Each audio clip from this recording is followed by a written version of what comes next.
Well, Kusampal, and welcome to Bhutan This Week, our weekly news magazine program. Again with me, Cheku. First, the headlines. Calling for a change in dietary habits, the Prime Minister initiates an online public campaign, Healthy Drukgyal. National Referral Hospital sees close to 900 new cases related to mental health in the last 7 months.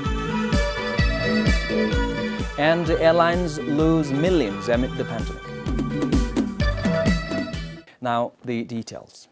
Considering the dietary habits, Bhutanese in general are no less synonymous as one of the highest consumers of rice. As a staple diet, it begins from the first meal of the day. Medically, it could mean opening a floodgate to numerous diseases that are otherwise preventable. So to reboot this habit and invest in a healthier future, Prime Minister Dr. Lotisring, a practicing medical doctor, initiated an online campaign on Facebook, Healthy Drukgyal. As the campaign page went online on 30th July, it proved quite popular among the netizens to garner a support of over 1,200 likes. Comments in forms of support, queries and concerns poured in.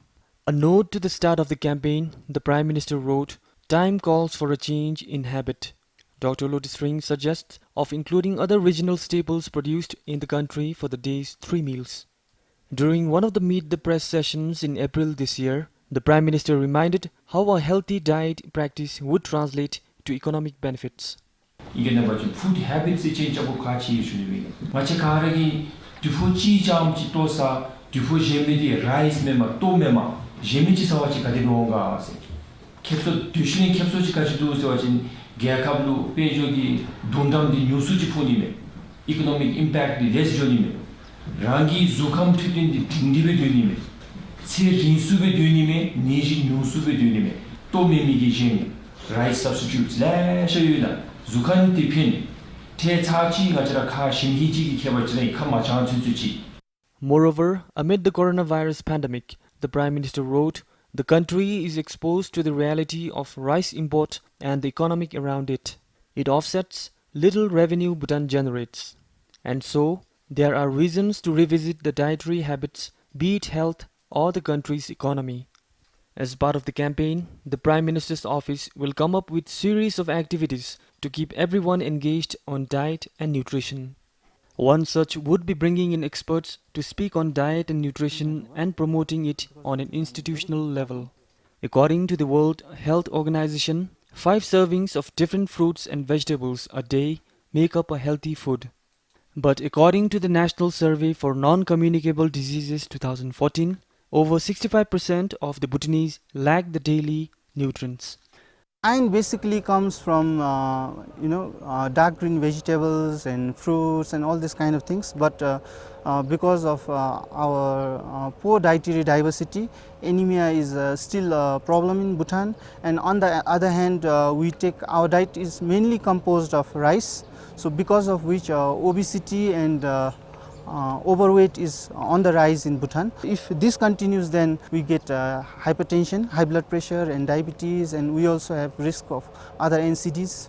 Moreover, the National Nutrition Survey 2015 revealed over 43% of the children under the age of 5 are living with anemia, a blood-related condition. Experts in the field of diet and nutrition attribute the condition to poor or unbalanced dietary and nutrition. For now, the campaign is on to develop a national conscience. The request is for everyone to hop in on board. According to the Prime Minister, it is with the belief that a nation of healthy people make for a healthier future. This is Ringdandup, BBS News. As the coronavirus pandemic rages on, the psychiatric ward at the National Referral Hospital is seeing an increasing number of people coming to seek mental health services. Between January and July this year, the hospital saw nearly 900 new cases for anxiety disorder, alcohol use disorder, depression, and substance abuse, among others. According to the psychiatric department, the increase in the new cases could be because of the heightened stress levels due to the coronavirus situation. As per records maintained with the hospital, the 3 psychiatrists see nearly 40 patients every day, of which more than half are new cases. Dr. Dumber, the head of psychiatric department, says The COVID-19 situation is adversely affecting people's mental health, triggered by anxiety, joblessness, and uncertainty. Many people who were paid a small salary are no more working. Some of the people who are working in the tourism sector or in the hospitality sector lost their job. They don't have the job anymore. They are trying to look for a job, but I don't think there is any. So that way they are having difficulty in paying house rent, they are having difficulty in even meeting their day-to-day expenditure. So because of that, perhaps a lot of people come with anxiety and depression. We have seen a lot. With close to 320 cases, the National Referral Hospital saw the highest number of people seeking services for anxiety disorder in the last 7 months. This is followed by alcohol use disorder, depression, substance abuse, psychosis, and bipolar affective disorder. The other thing that we saw was, again, a very sharp rise in number of alcohol use patients. So they were just staying at home and doing nothing but drinking. And then finally, when your drink overtakes you, they can't eat, they can't sleep, they have a lot of problem, and then they come here to seek help with withdrawal symptoms. So our ward has been virtually full every single day.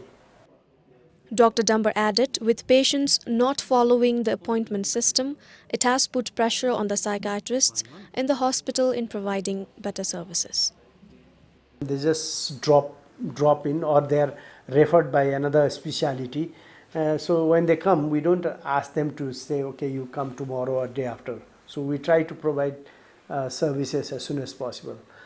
Thankfully, we have got 3 counselors. So at least when it comes to the counseling part, the counselors are taken care of. But when it comes to prescribing medications, assessing the patients, getting a diagnosis becomes difficult for 1 or 2 psychiatrists.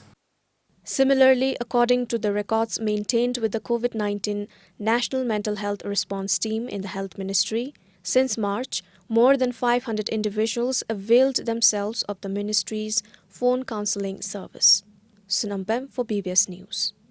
When there are reports of students not returning to schools from long school closure, it is otherwise with the students of Wangsil Institute for Deaf in Paro.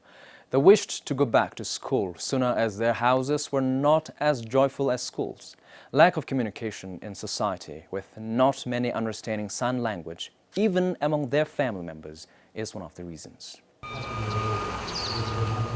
Schools for these students are not just learning but also about socializing. It becomes clear why the moment you see this board. With hearing disabilities, not everyone can communicate with them. Even at their homes, it is no different. This is 15 years old Pemal Hadan, studying in the 6th standard. She is deprived of all communication means after the schools were closed in March. Pema depends on her mother, who understands some sign language. Most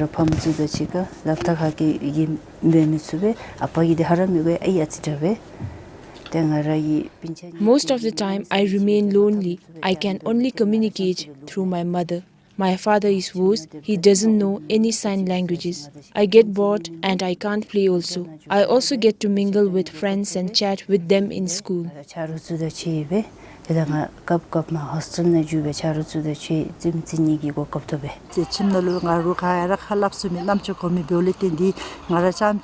home, I'm left alone most of the time. My family can all hear and talk except me. So I get bored the whole day. That was the biggest problem for us. To kill the boredom, I Skype and video chat with friends from my school. Skype lo WeChat anama video desu call be khunda che khala pe de to se shunila In school we can communicate with friends and teachers. Back in the village our family and neighbors won't understand the sign language, therefore I remain idle most of the time. Even when we meet friends they try to sign language us but we cannot understand them.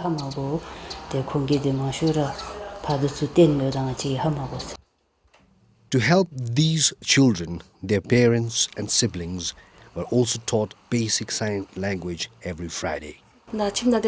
She is better when she goes to school. At home, we cannot communicate properly with her. I can understand some sign language, so she communicates through me. She normally gets frustrated with us. When we try to share messages that we get from school to her, she gets annoyed easily as she doesn't understand us. I feel they should be at school.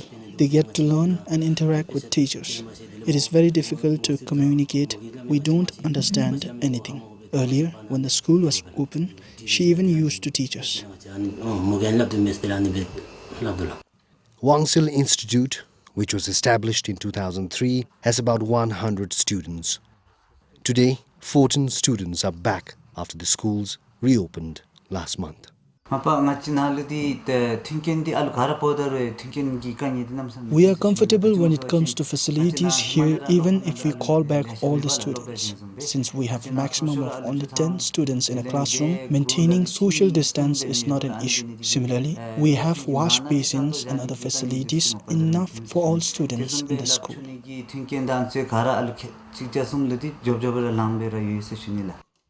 Parents and students of this school are now hoping that the school reopen sooner or later.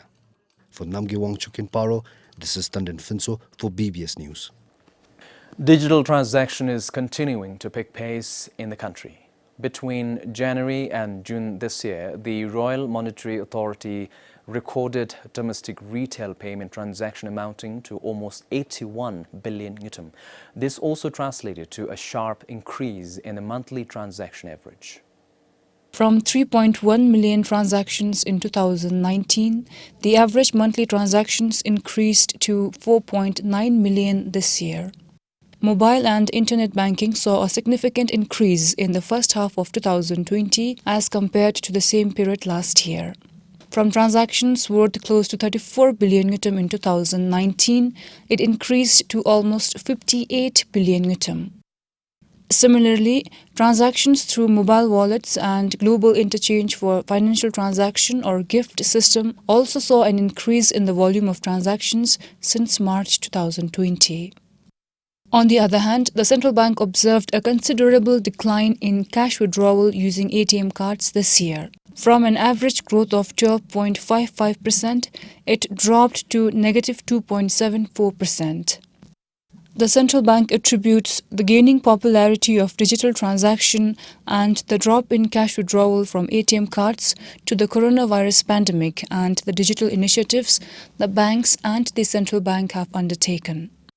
Since the outbreak of COVID-19, banks across the globe have been resorting to quarantining physical cash, with some even going to the extent of burning banknotes to contain the spread of the virus.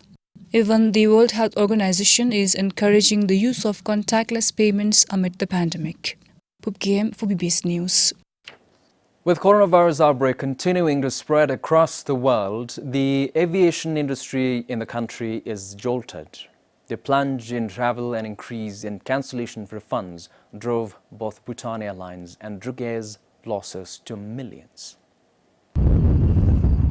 The airlines arrive a few times a month at the Paro International Airport, carrying repatriated Bhutanese and cargoes. Most days, the aircraft are parked idle. Druk Air saw a 45% decrease in the number of flights in March, and it further plummeted to 87% by the end of June, incurring around 1.2 billion yutam operational loss. The airline generated revenue of more than 4 billion yutam last year. Initially, we are down by about 84%. That means we are getting only about 16% of the revenue. So these are very challenging times for Druk Air. We had forecast for the year 2020 from 5.5 billion. We have now reduced our forecast to about 1.3 billion, which is a substantial reduction. And similarly, we had forecast a profit for 2020 to 290 million. Now we are looking at an operational loss of 1.2 billion. Druk Air is currently looking at taking a loan of 1.2 billion yutam from financial institutions for 2020. However, according to CEO, if the situation continues, the airline is looking into selling aircraft. So what is the use of keeping an asset costing billions and then not able to utilize? So we're just thinking what will be the right size of fleet, and if necessary, if the business doesn't pick up, we may look into the possibility of either selling off one or two aircrafts depending on situation. Dukier currently has 4 Airbuses and 1 ATR. Although the company is running into loss, Dukier has not laid off any employees at the moment. However, the company has asked employees to prepare for the worst case scenario. If we sell one aircraft, logically it looks like we may need to reduce by 100 employees, if that is an indicator. But things in airlines are not simple and straightforward. We have made no decision, but I've been sensitizing all the employees that at the end of the day, if there are no business, how long can a company keep employing the whole set for 5 years without much work? Dukier has around 500 employees. Meanwhile, the situation is no different for Bhutan Airlines. Although BBS could not get the exact figures, CEO of Bhutan Airlines Phaladoji said the company is losing millions due to pandemic. Bhutan Airlines have managed to retain around 200 employees. However, to ease the financial burden, the CEO says the company has reduced the employees' salary from June. If the situation gets worse, it plans to send employees on leave without pay from September. According to the CEO, the company is requesting leasers to consider some discounts in lease rent since both the aircraft are on huge lease rents. In the meantime, the government has waived off airport rentals for airport offices and parking fees. Interest waivers and loan deferment have benefited the airlines. The COVID-19 pandemic has shaken the aviation industry, and if the pandemic continues, losses have to be measured in hundreds of jobs lost and livelihoods ruined. Sangi Chizom for BBS News. Vegetable vendors in Gilifu will now buy vegetables from the farmers across the country and export to Assam. To start with, they agreed to export only 4 truckloads in a week. This is considering the small market in the neighboring Indian towns of the state. These vegetables are brought from Damchu Vegetable Collection Center in Chuka last month and were supposed to be sold in local markets and Assam. But much to the dismay of the Food Corporation of Bhutan, selling off the vegetables in huge quantities was not easy. This led to many vegetables in stock going to waste. Waste means we worked out we could send around 2-3 loads, and those who are rotten ones are now, see, these are perishable items, so there's no way we can do it. The rotten ones now we have no alternative, but we have segregated from the rotten ones the best ones, around 10 bags each we have given to the soups, and then some other the rotten ones then we have given to cheddar pigs and. So to avoid such incidents and help farmers market the produce, a few vegetable vendors promised to buy vegetables from farmers and export to Assam.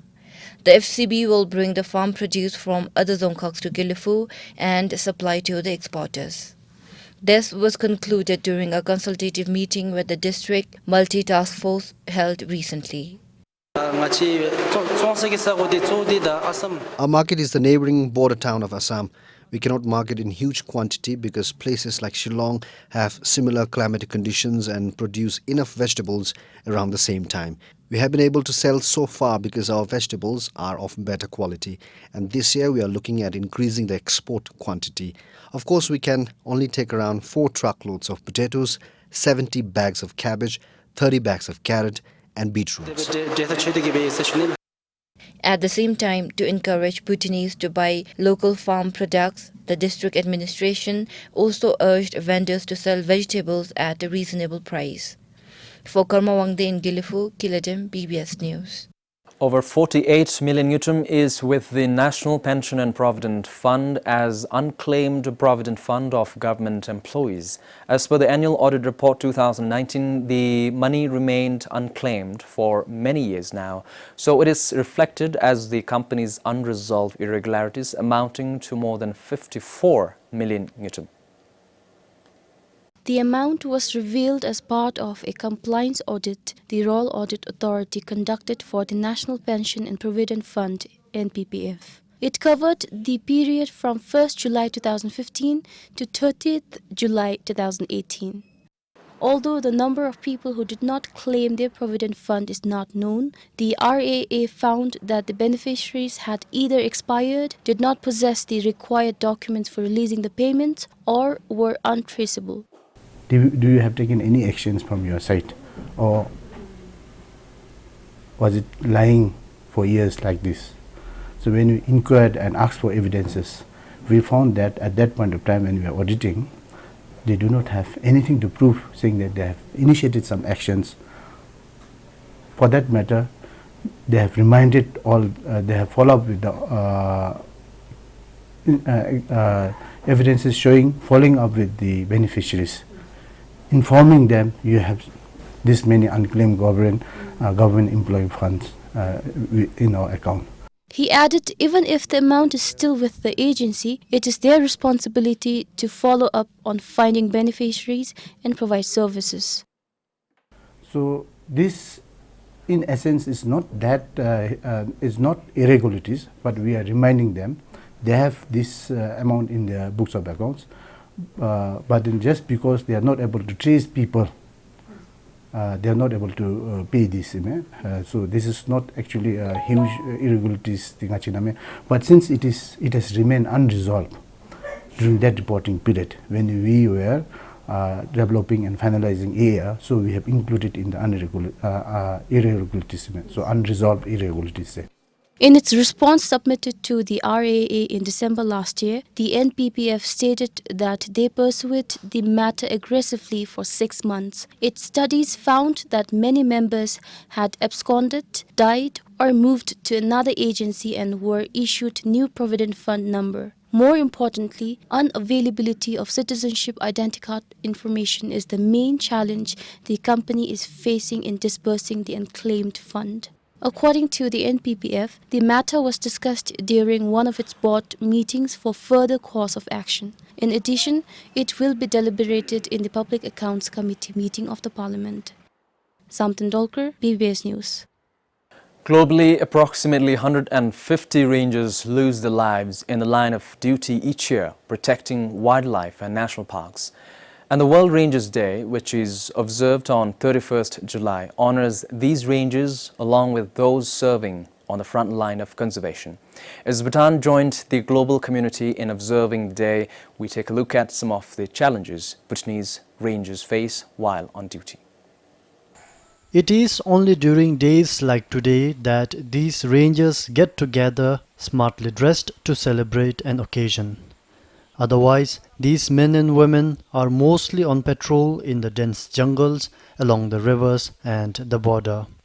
So as a foresters, we have diverse activities we carry out, from protection to investigation. So protection means guarding the country's open wealth, because foresters are often said we are the guardians of the open wealth of the country. So it is unlocked wealth. So we are responsible to guard it. With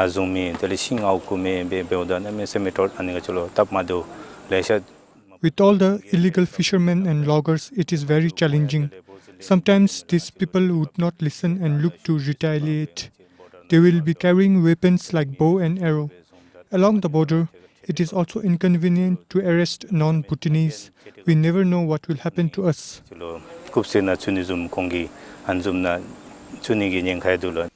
And this open wealth of the country is under constant threat from illegal poachers, fishermen and loggers. With the increase in population, there are a lot of threats causing shrinking forest areas, environment shrinkage, environment degradation. So we are really having a tough time dealing with all these things. But then it is our duty, we do it, we are doing it. Human coming in conflict with wildlife is another rising concern for the rangers. Working together with communities, they try to overcome this challenge. I tell people, as a citizen, the responsibility to protect our wealth does not only lie in the hands of the rangers. We ask for their assistance in protecting the trees and river materials, and they do their part too. That is why, in Tading Yok, illegal activities have come down drastically. In Samtse, despite wild animals such as elephants frequently destroying crops, people still guard their crops while not causing any harm to the animals. This, the forestry officials say, is in itself an achievement. Sherabdoji, BBS News, Samtse. And this brings us to the end of this week's edition of Bhutan This Week. Until next time, I'm Cheku, signing off for now.